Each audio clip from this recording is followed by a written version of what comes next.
Halo teman-teman, selamat datang di kelas Dart, di mana di sini kita akan bahas tentang Dart Collection.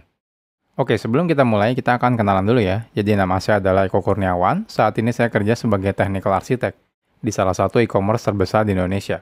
Saya sendiri sudah kerja lebih dari 11 tahun, dan biasanya di sela-sela kesibukan saya bekerja, saya biasa menyempatkan diri berbagi konten ya soal programming di website Programmer Zaman Now atau di YouTube channel Programmer Zaman Now. Oke, kalau teman-teman ingin diskusi secara langsung dengan saya, teman-teman bisa kontak saya lewat Telegram, atau jangan lupa juga follow sosial medianya Programmer Zaman Now ya, ada di Facebook, Instagram, YouTube, ada juga di Telegram channel. Atau kalau dari perusahaan teman-teman misalnya butuh konsultasi, teman-teman juga bisa email ke email pribadi saya di sini. Oke, jadi sebelum teman-teman belajar gitu ya, pastikan teman-teman sudah mengikuti materi-materi saya sebelumnya ya. Jadi kita tidak akan bahas lagi dari awal. Jadi pastikan teman-teman sudah mengerti tentang Dart dasar, Dart OOP, Dart generik, Dart package, dan juga sudah mengikuti kelas Git ya. Jadi di sini saya anggap teman-teman sudah mengerti tentang kelas Git. Oke, agendanya apa sih? Nah, agendanya nanti kita akan berkenalan dengan si Dart Collection itu apa. Nanti kita akan belajar tentang kelas-kelas yang ada di dalam Dart Collection. Contohnya seperti iterable, iterator, list, linked list, set, hash set, map, dan lain-lain gitu ya. Dan masih banyak materi yang akan kita bahas. Oke, nggak usah berlama-lama, kita akan langsung masuk ke materi. Sekarang kita akan berkenalan dulu dengan collection. Nah, sebelumnya, di materi Dart dasar, kita sudah berkenalan dengan tipe data collection sebenarnya ya. Contohnya misalnya list, set, dan juga map. Nah, semua tipe data tersebut itu namanya adalah collection, atau istilahnya itu kumpulan data gitu ya, kumpulan lebih dari satu atau banyak data gitu ya. Nah, di Dart sendiri itu terdapat package yang khusus menyediakan kelas-kelas untuk tipe data collection. Walaupun sebelumnya kita sudah bahas di Dart dasar tentang list, set, dan juga map, sebenarnya masih banyak gitu ya, kelas-kelas yang bisa kita gunakan untuk kebutuhan si collection ini.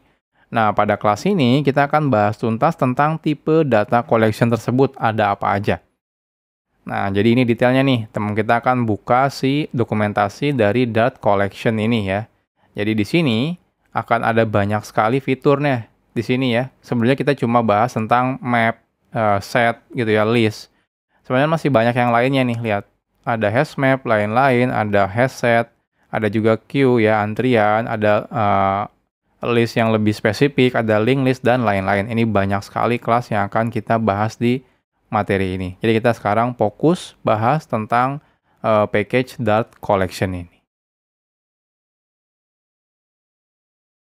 Sekarang kita akan coba buat project terlebih dahulu ya, sebelum kita mulai materinya. Oke, kita akan buat project ya, menggunakan perintah Dart create ya. Kita gunakan template-nya adalah console simple ya. Lalu kita buat nama project-nya adalah belajar Dart Collection. Oke, kita buat dulu ya. Oke, saya akan masuk ke tempat biasa saya menyimpan project ya. YouTube Dart. Oke, selanjutnya kita akan gunakan perintah Dart create seperti yang sudah kita pernah bahas di dalam materi Dart package ya. Lalu kita akan gunakan template-nya itu adalah console simple ya. Lalu di sini namanya belajar Dart underscore collection.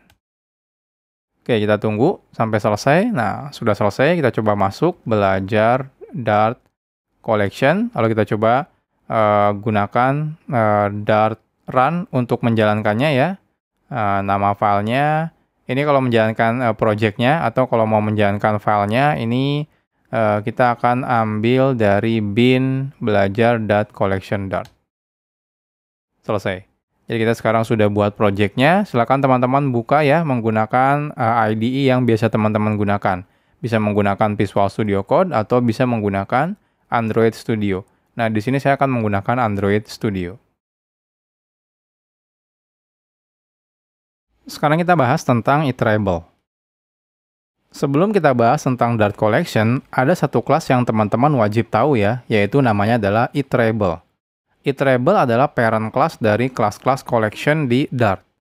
Jadi saat kita menggunakan contohnya list atau set gitu ya, itu sebenarnya dia kelas turunan dari iterable. Nah, sederhananya, iterable adalah kumpulan data yang bisa diakses secara sekuensial atau satu persatu istilahnya, atau diiterasi ya, simpelnya. Nah, contohnya list, set itu adalah turunan dari iterable.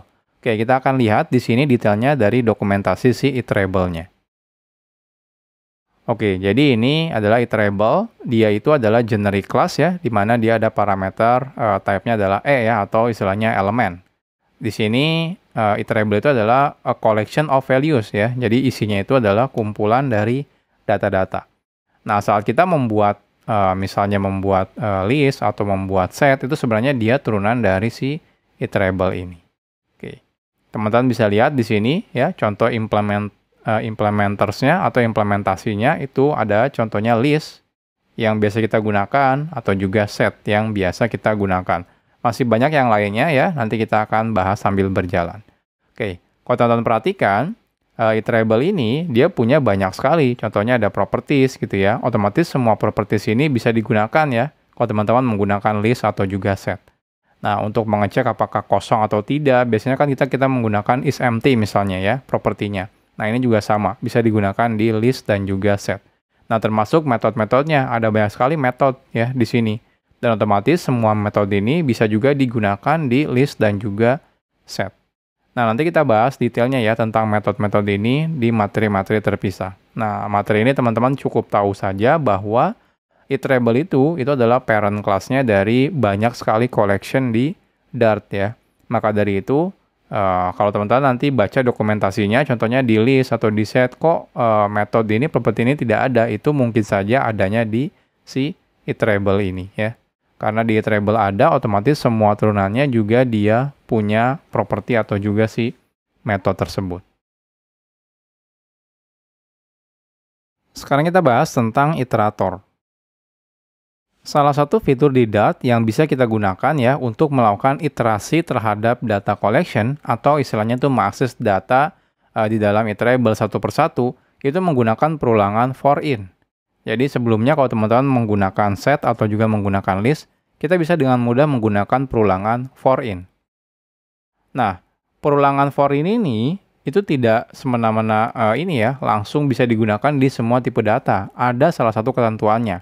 Ketentuannya adalah kalau teman-teman mau sebuah tipe data itu bisa digunakan untuk melakukan perulangan menggunakan for in, itu harus memiliki properti dengan nama iterator. Dan tipenya adalah iterator, jadi kelas iterator.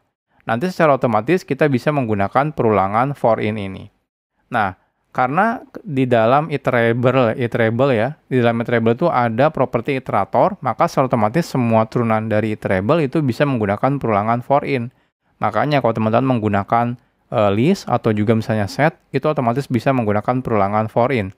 Karena dia memiliki properti iterator dan tipenya adalah iterator. Nah, teman-teman kalau mau lihat, teman-teman bisa lihat di sini detailnya nih, iterator. Kita lihat dulu di sini detail iterator ini. Nah, jadi ini adalah iterator dari elemen. Jadi simpelnya iterator ini memiliki sebuah function-function yang digunakan untuk melakukan iterasi satu persatu datanya. Jadi di sini ada banyak sekali propertinya ya dan juga metodenya. Metodenya contohnya ada move next gitu ya.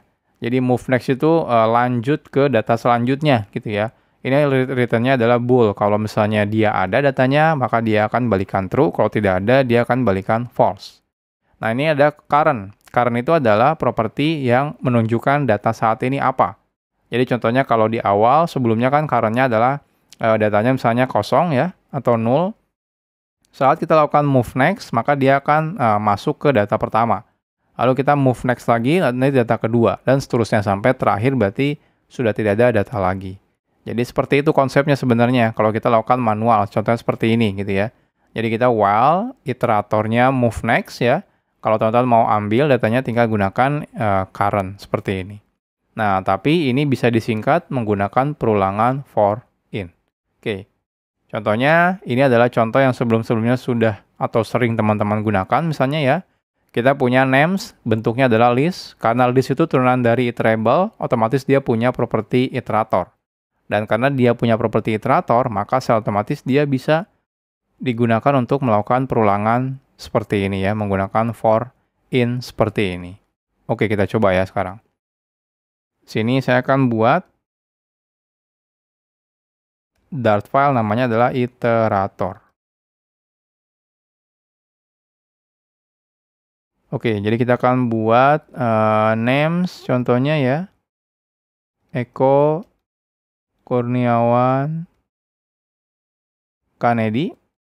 Nah, selanjutnya kita bisa menggunakan perulangan seperti ini ya. For name in names ya, print name-nya. Oke, kita coba running. Nah, hasilnya keluar seperti ini ya.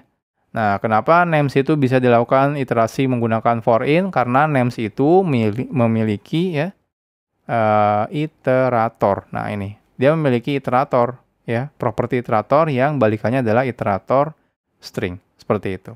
Jadi, nah inilah jadi tidak semua data bisa dilakukan iterasi ya menggunakan for in. Jadi khusus kalau dia memiliki atribut atau properti iterator dan balikannya adalah objek dari si iteratornya. Nah, bagaimana kalau kita mau melakukan iterasi secara manual tanpa menggunakan for in? Itu juga bisa. Jadi sebenarnya ketika kita menggunakan perulangan for in, secara tidak langsung kita melakukan perulangan terhadap iteratornya ya, menggunakan metode-metode yang tersedia di iterator. Nah, contohnya ada move next. Ini digunakan untuk berpindah ke data selanjutnya. Nah, ada juga current, digunakan untuk mendapatkan data saat ini. Nah, perlu diingat bahwa iterator itu cuma bisa digunakan sekali jalan. Ya.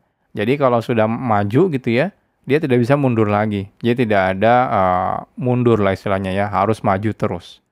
Jadi perlu diperhatikan kalau teman-teman menggunakan iterator. Oke, contohnya seperti ini. Sebelumnya kita sudah punya names ya. Nah, kita ambil iteratornya, names.iterator ya, lalu kita simpan di dalam iterator. Nah, kalau teman-teman mau melakukan perulangan secara manual, teman-teman bisa gunakan seperti ini. Iterator, move next ya, kalau masih ada. Move next itu adalah dia maju satu langkah gitu ya, tapi dicek ada atau tidak. Kalau ada, dia balikannya true. Nah, teman-teman bisa ambil datanya menggunakan iterator current. Oke, kita coba ya, manual dulu nih. Jadi ini kita otomatis, nah kita bikin yang manualnya, contohnya final iterator sama dengan names.iterator. Nah, kita manual dulu ya, contohnya iterator titik move next. Kita akan coba print, printnya adalah iterator titik current. Lalu kita akan move next lagi, lalu kita move next lagi. Jadi 3 kali move next ya. Nah, kita lihat hasilnya. Nah, lihat. Di sini keluar Eko Kurniawan Kanedi. Nah, ini kalau kita manual. Kalau teman-teman coba move next lagi, kita coba running. Nah, hasilnya lihat. Terjadi error ya, tipenya 0. Ya, datanya sudah error karena di sini harusnya dia sudah nilainya adalah false. Jadi cukup 3 kali saja karena data di atasnya cuma 3. Nah, ini kalau kita manual satu-satu nih. Nah, kita nggak mau melakukan itu. Kita misalnya mau menggunakan perulangan while. Seperti ini ya. Jadi tinggal iterator move next, tinggal iterator current untuk mengambil data saat ini. Coba running, nah hasilnya seperti ini. Jadi saat kita menggunakan for in ini ya, sebenarnya kita menggunakan seperti ini, perulangan terhadap iteratornya. Makanya yang penting names-nya itu punya iterator. Kalau dia tidak punya iterator, maka otomatis kita tidak bisa menggunakan perulangan for in ini. Jadi ini adalah tipe data operator, iterator maksud saya. Sekarang kita bahas tentang list. List adalah tipe data yang berisikan kumpulan data yang memiliki indeks dalam bentuk angka ya, dimulai dari 0. Nah, tipe data list sebenarnya sudah kita bahas ya secara detail di materi Dart dasar. Jadi sekarang kita coba lakukan flashback lah ya, materi tentang list di dalam Dart dasar. Nah, saat kita membuat list, kita bisa buat dengan ukuran fix ya, atau tidak bisa berubah lagi. Contohnya kalau kita buat listnya, ukuran datanya adalah 10, maka kita cuma bisa memasukkan datanya sebanyak 10, tidak bisa berubah lagi. Nah, atau kita juga bisa membuat list ya, yang datanya bisa bertambah secara otomatis seiring penambahan data ke listnya. Atau istilahnya itu growable gitu ya. Jadi dia bisa bertambah terus gitu ya kapasitasnya. Nah, detailnya teman-teman bisa baca di kelas list ini ya, dokumentasinya. Jadi list itu dia itu punya 2 tipe ya. Tipe yang pertama fixed length ya. Jadi dia fix kalau dibuat di awal hanya ingin 10 misalnya, maka dia cuma bisa punya 10. Atau yang kedua adalah growable list ya. Jadi dia bisa naik terus ya, berkembang terus ukuran si data yang bisa ditampung di listnya. Nah, kita sendiri mungkin lebih seringnya menggunakan si growable list ini dibanding yang fixed length list. Oke. Nah, ini contohnya misalnya kita buat yang growable list. Jadi sesimpel teman-teman bisa bikin seperti yang sebelumnya sudah kita bahas ya di materi Dart dasar. Jadi kita buat misalnya listnya di sini tipenya adalah integer. Lalu kalau teman-teman mau menambahkan datanya, teman-teman bisa gunakan list.add ya. Seperti ini. Oke, kita coba ya.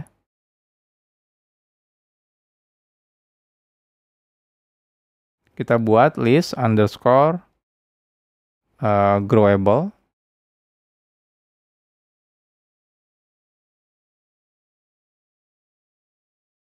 Oke, kita buat listnya ya. Kita buat tipe datanya integer seperti ini. Oke, jadi teman-teman kalau kita coba print listnya dulu, ini harusnya kosong ya. Kita coba, nah lihat ini masih kosong listnya. Nah, teman-teman bisa coba tambahkan list.add misalnya 1 misalnya ya. Lalu kita add lagi 2, add lagi 3. Nah, kita coba sekarang print.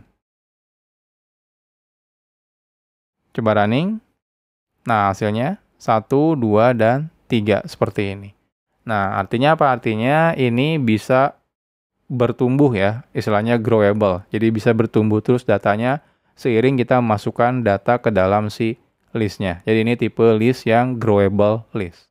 Nah, selanjutnya ada tipe yang fixed list. Nah, kalau fixed list itu di awal ditentukan ya. Nah, pembuatannya kita tidak menggunakan kode seperti ini ya. Kurung kotak seperti ini, tidak. Kita menggunakan konstruktor di sini.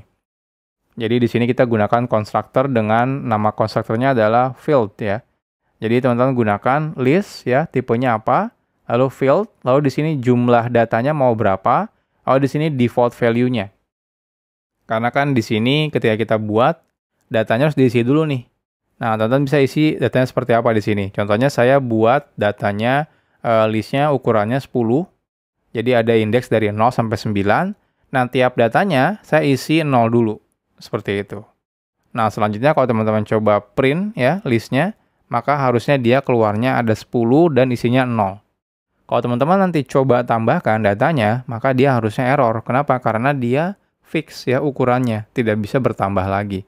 Paling kalau teman-teman mau ya teman-teman ubah datanya, tapi tetap tidak bisa ditambah. Cuma bisa diubah gitu ya, karena ukurannya sudah fix. Oke, kita coba ya. Di sini saya buat nama filenya adalah list fix ya.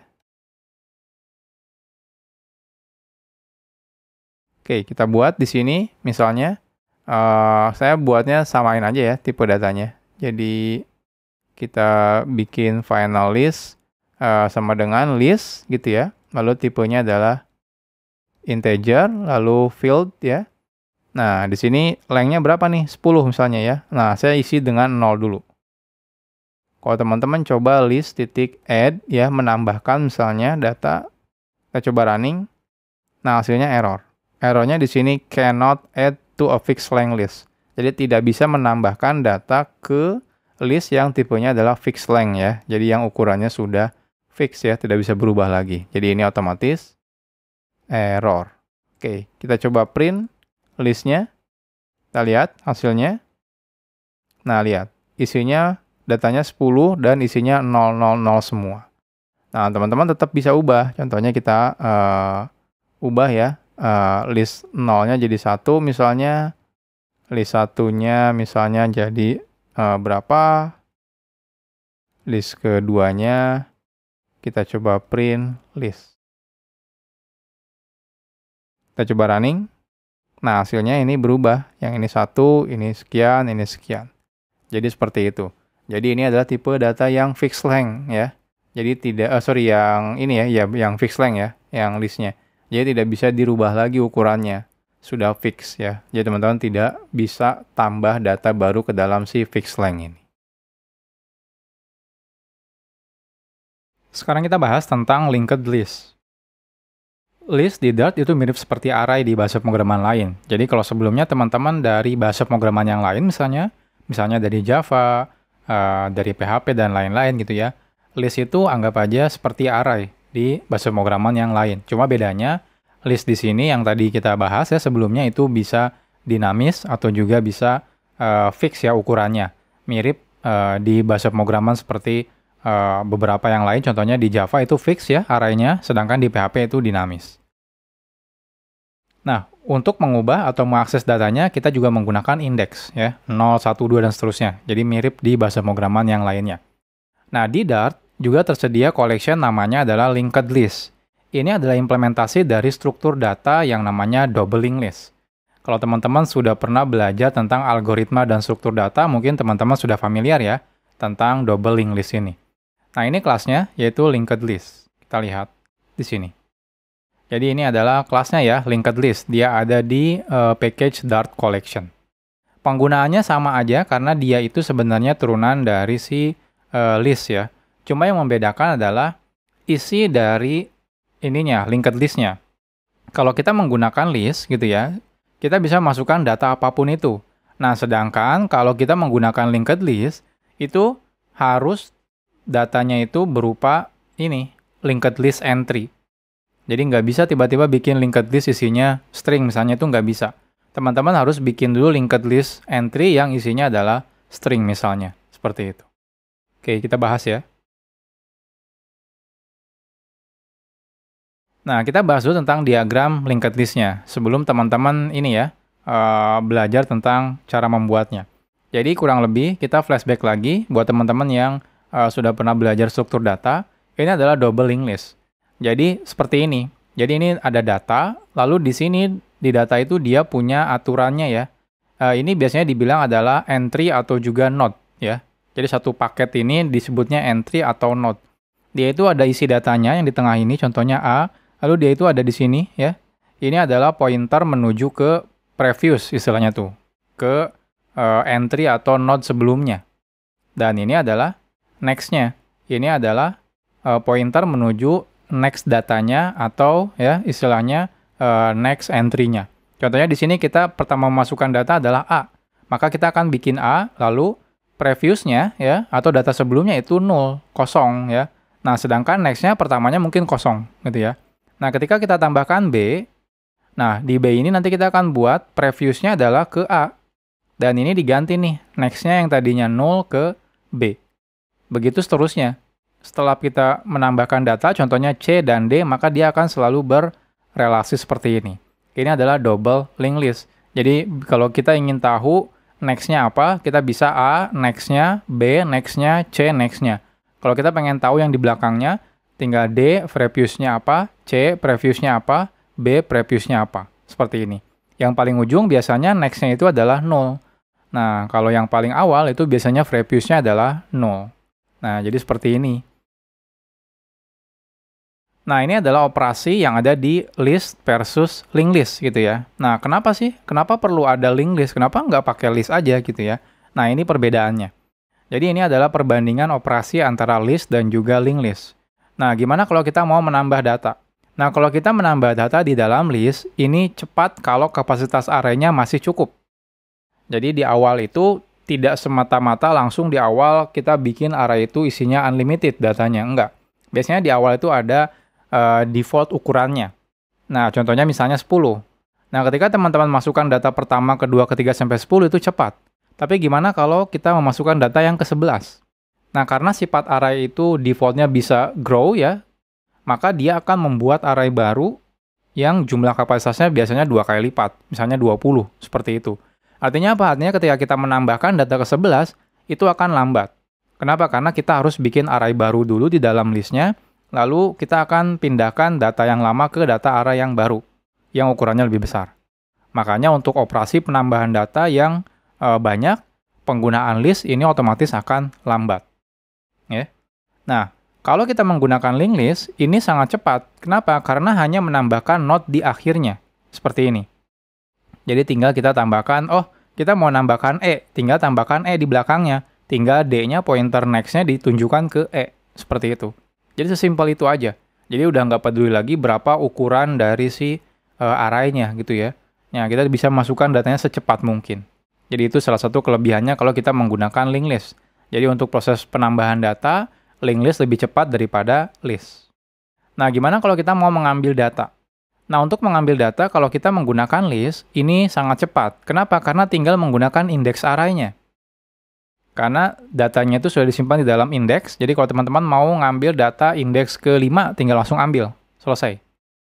Nah, gimana kalau linked list? Linked list itu lambat. Kenapa? Karena dia tidak punya indeks ya, default-nya. Nah, ketika kita mau mengambil data pakai indeks, maka linked list itu harus menghitung dari awal, ya, sampai ketemu nomor indeksnya. Jadi kalau di sini misalnya saya mau mengambil data yang kedua, maka kita harus hitung dari awal. Ini adalah 0, ini adalah 1, ini adalah 2. Seperti itu.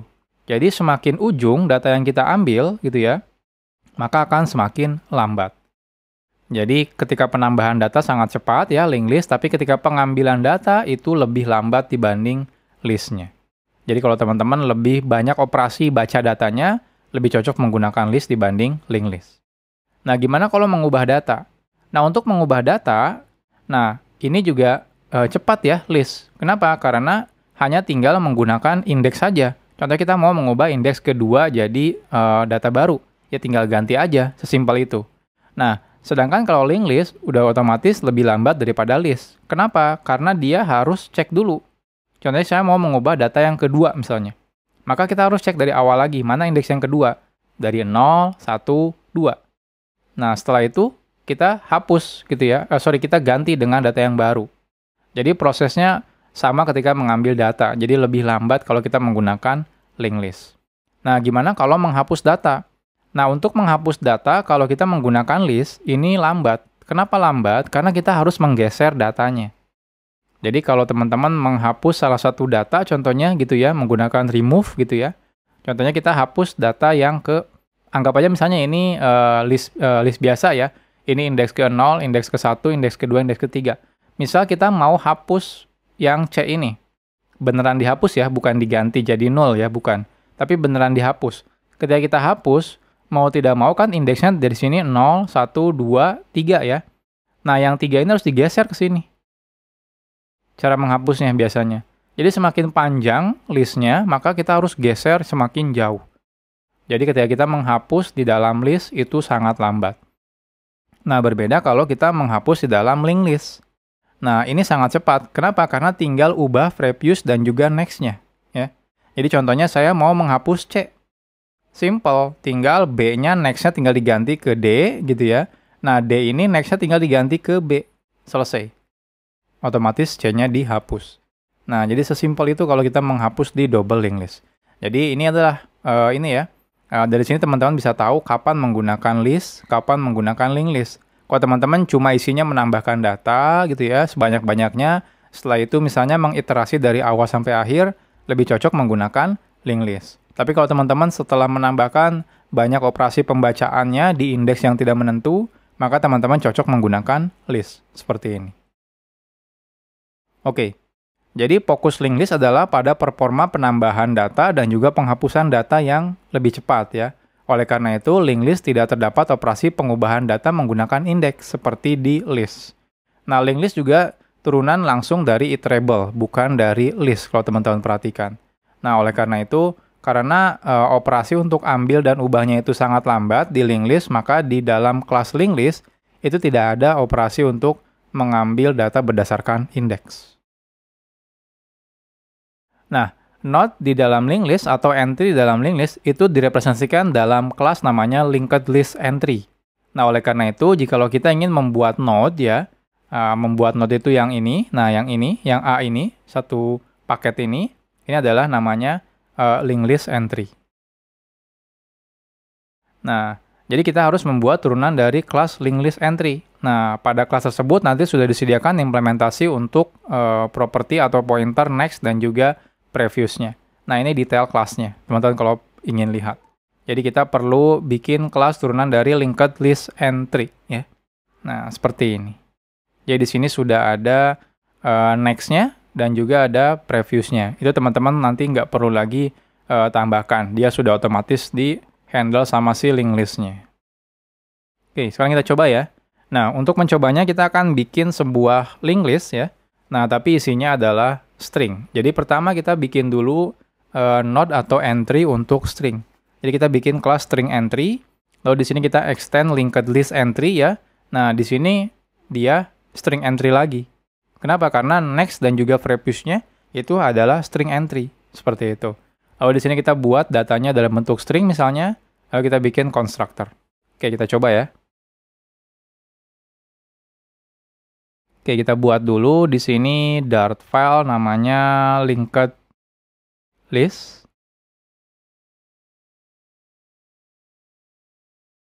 Oke, kita buat. Di atasnya saya buat kelas dulu ya. Kita buat string entry. Nah, di sini kita akan bikin string value. Lalu kita bikin string entry this value. Nah, selanjutnya yang kita lakukan adalah di sini kita extend dulu ya. Linked list. Extend linked list entry. Jangan lupa diimport dari .collection, lalu di sini string entry. Nah, di sini ini tuh adalah previous dan juga next-nya ya, yaitu string entry lagi. Nah, jadi selesai, cukup seperti ini aja. Selanjutnya, untuk membuat linked list-nya, jadi teman-teman cukup buat seperti ini. Jadi kita bikin linked list, lalu di sini kita bikin linked list baru, tapi di sini datanya ya node-nya berupa string entry. Lalu teman-teman tinggal kalau mau menambahkan ya tinggal tambahkan aja. Add all misalnya, kalau mau menambahkan satu-satu ya tinggal tambahkan add, seperti itu. Oke, kita coba ya.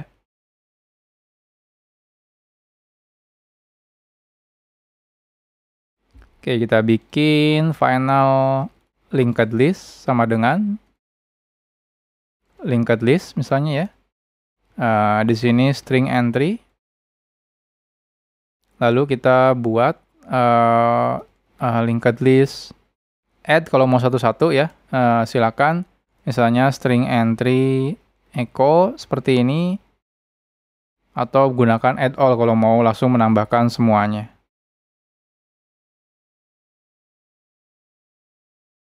Oke, selanjutnya seperti biasa, teman-teman bisa lakukan iterasi. Contohnya for entry ya di linked list. Nah, jadi di sini kita ambil yang si value-nya. Karena value-nya di sini adalah string. Oke, kita coba running, kita lihat hasilnya. Nah, hasilnya sama. Jadi seperti ini. Jadi sebenarnya hampir mirip seperti list biasa ya, cuma bedanya performa add-nya lebih cepat, performa remove-nya lebih cepat, dan juga gitu ya, dia tidak punya operasi untuk index. Jadi kalau teman-teman mau ambil, contohnya saya mau print linked list yang ke 0 gitu ya. Nah ini nggak bisa, karena dia bukan turunan dari list secara langsung gitu ya. Jadi dia tidak punya operasi untuk operator untuk pengambilan data indeks seperti ini. Jadi ini adalah linked list. Sekarang kita bahas tentang unmodifiable list. Collection list, walaupun kita buat dalam bentuk fix atau juga growable, data di dalam listnya tetap saja bisa kita modifikasi ya. Nah, Dart menyediakan collection namanya adalah unmodifiable list, yaitu list yang setelah dibuat, data di dalamnya tidak bisa diubah lagi. Nah, cara menggunakan unmodifiable list adalah dengan cara membungkus list yang sudah kita buat sebelumnya dengan kelas baru namanya adalah unmodifiable list view. Jadi ini adalah kelas yang digunakan untuk membungkus sebuah list agar tidak bisa dimodifikasi lagi. Nah, caranya sebenarnya simple. Kalau teman-teman sebelumnya sudah punya list, contohnya seperti ini, numbers, cukup kita gunakan unmodifiable list ya gitu ya. Parameternya adalah list yang sebelumnya. Otomatis yang ini hasilnya dia berupa list, tapi dia tidak bisa dimodifikasi lagi. Ya teman-teman tidak bisa ubah, tidak bisa hapus, dan modifikasi apapun, termasuk penambahan datanya. Oke, kita coba ya. Jadi kita coba misalnya contohnya seperti ini. Kita buat list ya, number isinya 1, 2, 3. Lalu kita buat unmodifiable list. Lalu kita buat menggunakan unmodifiable list view ya, lalu di sini konstruktornya kita kirim parameternya. Nah, kalau teman-teman coba menambahkan add, maka dia nanti akan terjadi error gitu ya, nanti dia akan throw exception. Oke, kita coba.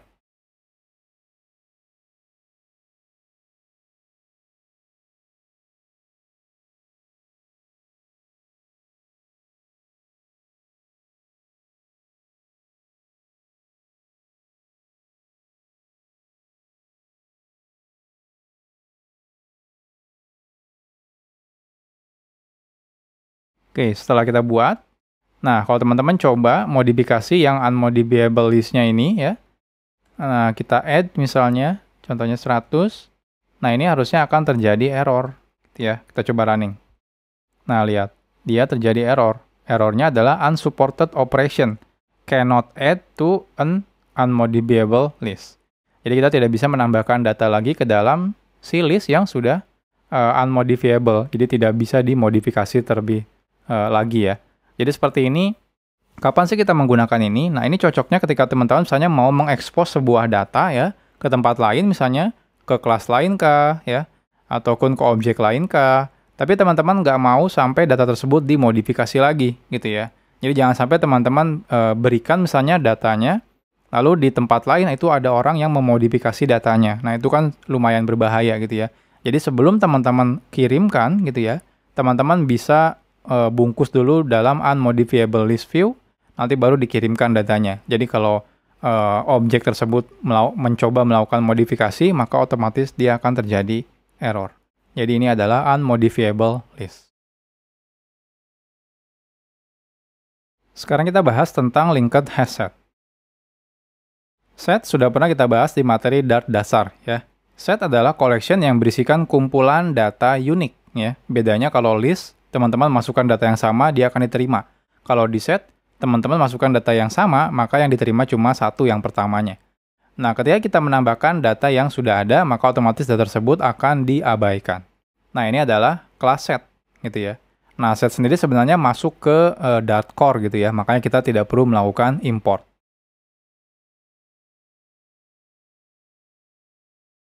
Nah, saat kita membuat set, implementasi default dari set sendiri itu adalah kelas yang namanya linked hash set. Nah, seperti terlihat dari namanya, linked hash set ini menggunakan struktur data double linked list ya sebagai implementasinya. Makanya di set itu tidak ada operasi pengambilan data menggunakan indeks. Kenapa? Karena ya implementasi dari set itu gitu ya, sebenarnya dia linked hash set menggunakan si double linked list ini. Jadi dia ketika pertama masuk, kita masukkan dalam node pertama, lalu ketika masukkan data lagi, kita coba cek apakah sama gitu ya. Kalau beda, maka baru ditambahkan. Jadi mirip kerjanya seperti double linked list yang sebelumnya kita bahas di linked list. Cuma bedanya, kalau linked hash set, itu kalau datanya duplikat, maka otomatis akan di-ignore gitu ya. Nah, hal ini menjadikan urutan data di set sesuai dengan urutan ketika kita memasukkan datanya ke set. Jadi ketika teman-teman coba masukkan misalnya Eko, Kurniawan, Kanedi gitu ya. Nah, urutannya itu akan sama seperti itu. Gitu ya. Nah, kenapa? Karena memang struktur datanya menggunakan linked hash set. Jadi dia akan selalu berurut sesuai dengan urutan kita memasukkan datanya. Karena setiap kita memasukkan data, maka dia akan disisipkan di paling akhir. Oke, kita lihat ini adalah kelasnya, linked hash set. Jadi saat teman-teman sebelumnya bikin set biasa gitu ya, itu sebenarnya kita secara tidak langsung sudah membuat linked hash set ini. Nah, jadi saat teman-teman bikin set seperti ini gitu ya, itu sebenarnya dia adalah linked hash set. Jadi teman-teman tidak perlu eksplisit menyebutkan linked hash set. Oke, ini contohnya ya. Ketika kita buat misalnya, kita bikin set ini ya, seperti ini. Ini sebenarnya sama aja kita bikin seperti ini, linked hash set, string, lalu kurung buka, kurung tutup seperti ini. Lalu ketika coba teman-teman set kita tambahkan ya, Eko, tambahkan lagi Kurniawan, tambahkan lagi Kanedi, gitu ya. Maka ketika kita print, urutannya pasti Eko, Kurniawan, Kanedi. Jadi dia mengikuti urutan kita memasukkan datanya. Oke, kita coba ya.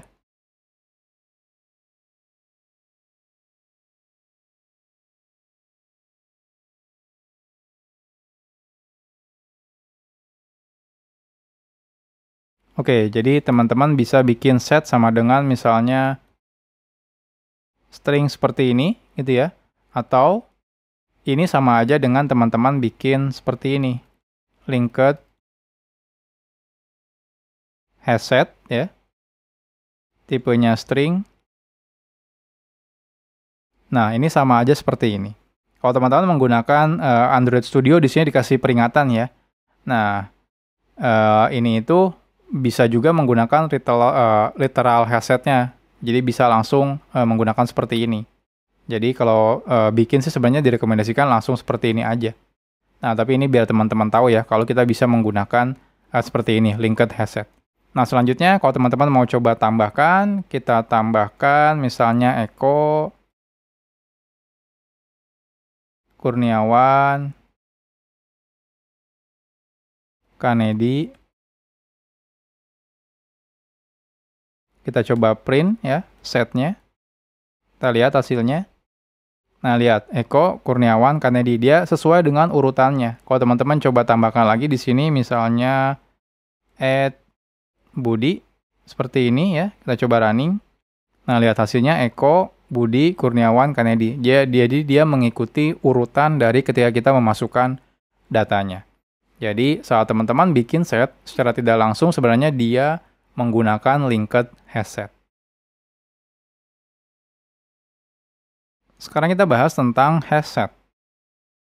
Hasset adalah implementasi set yang tidak menggunakan struktur data double linked list. Nah, hal ini menyebabkan urutan dari hasset tidak menentu. Kenapa? Karena tergantung dari hashcode data yang kita masukkan. Nah, hasset membuat proses insert data menjadi lebih cepat ya, karena tidak perlu melakukan pengecekan satu persatu dari double linked list-nya. Cukup langsung menggunakan hashcode-nya. Kalau hashcode-nya sama, maka otomatis akan di-reject. Kalau hashcode-nya beda, maka dia otomatis diterima. Seperti itu. Oke, ini detail dari hasset ya. Nah, jadi ini adalah salah satu implementasi dari set yang lainnya menggunakan hasset.